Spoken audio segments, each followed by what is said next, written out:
Hi, I'm Michelle Begue with a look at what's happening in Latin America now. But first, our news trivia. Which country in Latin America receives the most remittances from abroad? We'll have the answer later. Let's go to Uruguay, where my colleague Joel Richards has this special report. Yamandu Orsi will be the next president of Uruguay. The 57-year-old former teacher and mayor won around 49% of the votes at the weekend in the second round runoff, 3 percentage points more than his rival, the conservative candidate Álvaro Delgado. Orsi oversees a return to power for the left-wing coalition, the Broad Front. In Spanish, it's the Frente Amplio.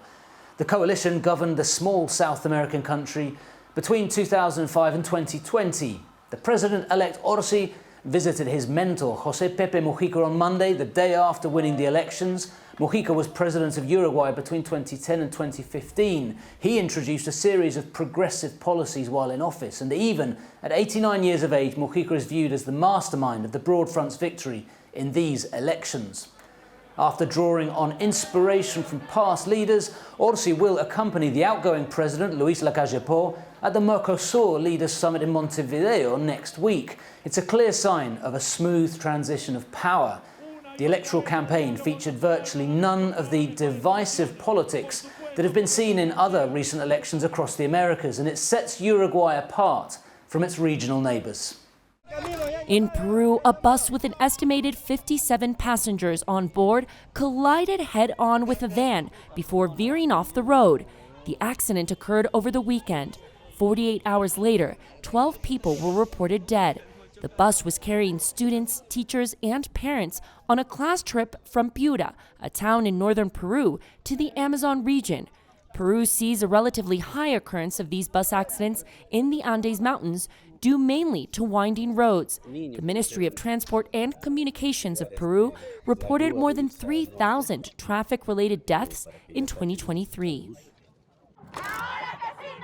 Across Latin America, women marched to call for an end to gender-based violence. The demonstrations were held in Chile, Panama, Mexico, Colombia, Honduras, and Venezuela to mark the International Day for the Elimination of Violence Against Women. According to the UN, in 2023, 85,000 women were killed. Almost 4,000 of them were women living in Latin America and the Caribbean.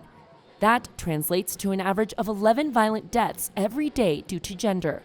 The UN says 19 countries passed laws to penalize femicide after adopting the Beijing Declaration of 1995 to eradicate violence against women. In Mexico, a family has a solution for a more environmentally friendly Christmas. A farm owner in western Mexico is offering locals a chance to rent his fir trees for this season. How is he able to rent them? Because these are trees that can be replanted. The owner, Federico de Leon, says many of the trees are able to recover in 2 to 3 years. This gives the Christmas trees a second life after the holiday season. Now let's take a look at what stories we're following for next week.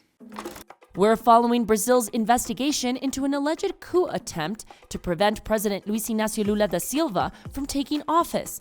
The federal police says there are 53 leaked recordings from 2022, including high-ranking members of Brazil's army exploring the idea of pressuring then-President Jair Bolsonaro to remain in power despite losing the election to Lula.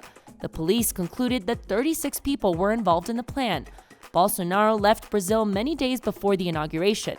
Police are investigating whether former President Bolsonaro had a role in the coup attempt or not. And now the answer to our news trivia. The answer is A. This year, Mexico is set to receive a total of $66 billion in remittances. That's money sent from abroad by relatives to their families back home. Guatemala comes in second for remittances with more than $20 billion, and the Dominican Republic third with almost $11 billion. But perhaps most interesting is the fact that for countries like Guatemala, El Salvador, and Honduras, remittances make up 20% of their gross domestic product, and sometimes even more. And when it comes to families sending money, Cuba is the most expensive country in the region to wire money to because of embargoes. Families pay an average of 20% of the amount they're sending to complete the transaction.